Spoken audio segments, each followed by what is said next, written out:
ఎన్నికల్లో మోసాలకు పాల్పడుతూ వినియోగదారులను మోసగిస్తున్న గోల్నాకా గంగానగర్లోని డీమార్ట్పై తూనికల కొలతల శాఖ అధికారులు కేసు నమోదు చేశారు. అన్నపూర్ణనగర్కు చెందిన సాయి అనే వ్యక్తి గురువారం మధ్యాహ్నం గంగానగర్లోని డీమార్ట్లో దాదాపు 8,500 విలువ చేసే వివిధ రకాల నిత్యావసర వస్తువులు కొనుగోలు చేశాడు. ఇంటికి వెళ్లిన తర్వాత ఒక్కో వస్తువును తీసి చూడగా అందులో ఎండుమిర్చి ప్యాకెట్కు సంబంధించి తూకంలో మోసం జరిగినట్లు గుర్తించాడు. వెంటనే ఈ విషయాన్ని ఆయన కాంగ్రెస్ పార్టీ సీనియర్ నాయకుడు అంబర్పేట శ్రీనివాస్ యాదవ్ దృష్టికి తీసుకొచ్చాడు. దీంతో శ్రీనివాస్ యాదవ్ జిల్లా తూనికలు కొలతలు శాఖ అధికారులకు ఫోన్ చేసి డిమాండ్ మోసాలపై ఫిర్యాదు చేశారు. జిల్లా తూనికలు కొలతల శాఖ అధికారి శ్రీనివాస్ రెడ్డి, ఏఎస్ఐ శ్రీరామ్, సంజీవరావు, శివ సిబ్బందితో పాటు డిమార్ట్కు చేరుకుని తక్కువ తూకం గల ఎండుమిర్చి ప్యాకెట్లను స్వాధీనం చేసుకున్నారు. అనంతరం అధికారులు పంచనామా నిర్వహించి డిమార్ట్పై కేసు నమోదు చేశారు.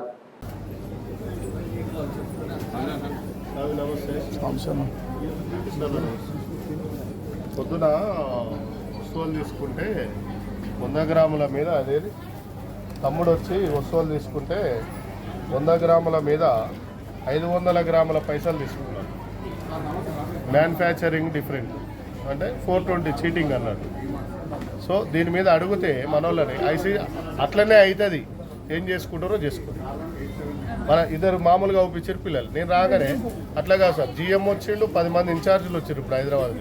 నేనేం చేసిన, దీనికి తూకంకు సంబంధించిన జిల్లా ఇన్స్పెక్టర్ ఉంటాడు, కృష్ణారెడ్డి గారిని పిలిచిన, డిపార్ట్మెంట్కి పిలిచిన, ఏసీబీ గారికి ఫోన్ చేసిన, మనమే లీగల్గానే చెక్ చేపిస్తాం. స్టాఫ్ మొత్తం బంద్ చేపించినాం. డీమార్ట్ ఫస్ట్ టైం డీమార్ట్లు ఇది జరగడం.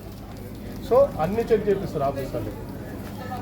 సో ఎంత దారుణం అంటే కృష్ణన్న సతీస్వామి 100 గ్రాములకు సంబంధించిన ప్యాకెట్ ఇది 500 గ్రాముల అంటే అర్ధ కిలో రేట్ వేసిరు. 100 గ్రాములకు అంటే 400 గ్రాములు అదనంగా తీసుకుంటున్నారు ప్రజల కాడ. మన అంబర్పేట నియోజకవర్గంలో 1,50,000 మంది వస్తారు ఇక్కడికి. సో మనకు ఎంత అన్యాయం జరుగుతుంది ప్రజలకు. మన ఇంట్లో జరగకూడదు కాదు, ప్రజలకు జరిగిన అన్యాయమే. సో దీని మీద ఇగో ఇదేమో 100 గ్రాములు సేమ్ ప్యాకెట్, ఇది 500 గ్రాములు ఎట్లుంటుంది అంతే కదా. 50 కిలోల పాటు అయితే 70 కిలోలు కాదు కదా. 100 గ్రాములు వచ్చేసి 50